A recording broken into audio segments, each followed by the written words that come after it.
በሺዎች የሚቆጠሩ ጥቅሶችን አንብበሃል። ስፍር ቁጥር የሌላቸው ምክሮችን ሰምተሃል። ህይወትን የቀየሩት ስንቶቹ ናቸው? ልዩነቱ ያለው ጥቅሱ ላይ አልነበረም። አራቱን የማወቂያ መንገዶች ፕሮፖዚሽናል፣ ፕሮሲጀራል፣ ፐርስፔክቲቫል፣ ፓርቲሲፓቶሪ እና ሬሌቫንስ ሪያላይዜሽን አስመልክቶ የሰሯቸው አራት የቪዲዮ ክፍሎች አሉ ከዚህ በፊት። እነሱን ካላየህ መጀመሪያ እነሱን እነሱ መሰረቱ ናቸው። በእነዚህ ቪዲዮዎች ውስጥ እያደረግኩኝ ያለሁት አንድን መዋቅር ወይ ደግሞ ፍሬምወርክን መገንባት ነው። መዝናኛ አይደለም። ራስን እንድጠብቅ ደግሞ ፎር ፕሮቴክሽን ነው። በኤአይ እና በዲጂታል ሲስተሞች ውስጥ ብዙ ሰው እስካሁን ያላስተዋላቸው ነገሮች የተከናወኑ፣ እነሱን ለማየት ደግሞ መጀመሪያ የተወሰኑ ሀሳቦችን አእምሮ ውስጥ ኢንስቶል ማድረግ አለብን። ይህ ከእነሱ አንዱ ነው። ግራውንዲንግ ፕሪንሲፕል። ቃል ዝም ብሎ ምልክት ነው፣ ፓተርን ነው።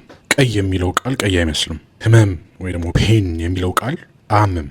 ፍቅር የሚለው ቃል በራሱ ምንም አይነት ስሜት የለውም። ቃላት ወደ እውነታው ይጠቁማሉ እንጂ እነሱ ራሳቸው እውነታው አይደሉም። ታዲያ አንድ ቃል ለአንተ ትርጉም የሚኖረው እንዴት ነው?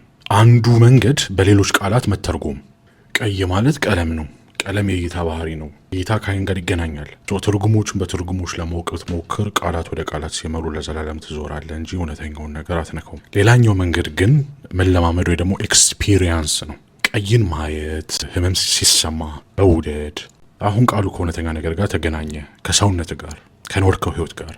ያ ግንኙነት ግራውንዲንግ ይባላል። ብዙ ሰው ፈጽሞ የማይረዳው እውነት ይሄ ነው። አብዛኛው ሀሳብ በአንተ ውስጥ ያልፋል፣ ይጠፋልም። በሀሳቡ ተስማማለህ፣ ነገር ግን ተረሳዋለህ። የሚጣበቁት ግን ዓለምን የምታይበትንና የምታደርገው ነገር በእውነት የሚቀይሩት ሀሳቦች ግራውንድድ የሆኑት ናቸው። ከስሜት ጋር ከኢሞሽን ጋር የተገናኙት፣ ከትዝታ ጋር የተገናኙት፣ ከሰውነት ስሜት ከቦድሊ ሴንሴሽን ጋር የተገናኙት ተመሳሳይ መረጃ ግን የተለያየ ግራውንዲንግ፣ ውጤቱ ግን ሙሉ በሙሉ የተለየ ነው። አሁን ሲስተሞች ይህንን ተረድተዋል። መረጃ ብቻ የለም የሚያሳዩ፣ በነርቭ ሲስተም ውስጥ ግራውንድ እንዲያደርግ ያደርጋሉ። በዘቤ ፍርሃት በፍጥነት ግራውንድ ያደርጋል። ቁጣ በፍጥነት ግራውንድ ያደርጋል። ጭቅጭቅ አውትሪች በፍጥነት ግራውንድ ያደርጋል።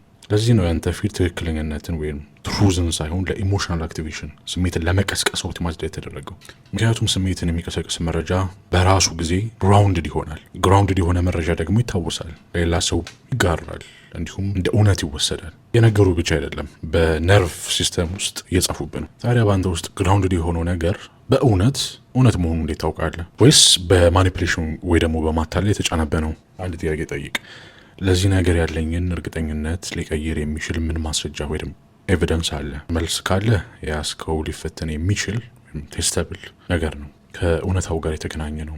ምንም አይነት ማስረጃ ሀሳብን የማይቀይረው ከሆነ ግን የያዝከው እውቀትን አይደለም፣ እንደ እውነት የቀረበ እምነትን ነው። እምነት መኖሩ ችግር የለውም፣ ግን የትኛው እንዳያዝክ ወቅ። ይሄ ደግሞ ጉዳይ ከኤአይ ጋር ሲሆን በጣም አሳሳቢ ይሆናል። ኤአይ ሊረጋገጡ በማይችሉ ነገሮች ላይ በፍጹም እርግጠኝነት ያወራል። ስለ ማንነት ሊሆን ይችላል፣ ስለ ህይወት ዓላማ ሊሆን ይችላል፣ ስለ ዋጋ። እነዚያ ንግግሮች በጣም እውነት መስለው ሊሰሙ ይችላሉ፣ ምክንያቱም በተስፋ በስሜት እና እንድትረዳ ባለ ፍላጎት ውስጥ ግራውንድድ ስለሚሆኑ ነው። ግራውንድድ ሆኖ መሰማትና እውነት መሆን አንድ አይደሉም። አሁን በቻትቦትስ ምክንያት ጉዳት ደርሶብኛል በሚሉ ሰዎችና በኩባንያዎች መካከል የክርክሮች አሉ። ሂደቱ አንድ ነው። ሊረጋገጡ በማይችሉ ጉዳዮች ላይ በራስ መተማመን ማውራት እና በሰውየው ውስጥ በጥልቅ ግራውንድ በሚደረግ መንገድ ማቅረብ። በግራውንዲንግ ፕሪንሲፕል ይሄ ነው። በአንተ ውስጥ ግራውንድድ የሆነው ነገር ለአንተ እውነት ይሆንብሃል። ምን እንደምታስተውል፣ ምን እንደሚሰማ እና ምን እንደምታደርግ ይወስናል።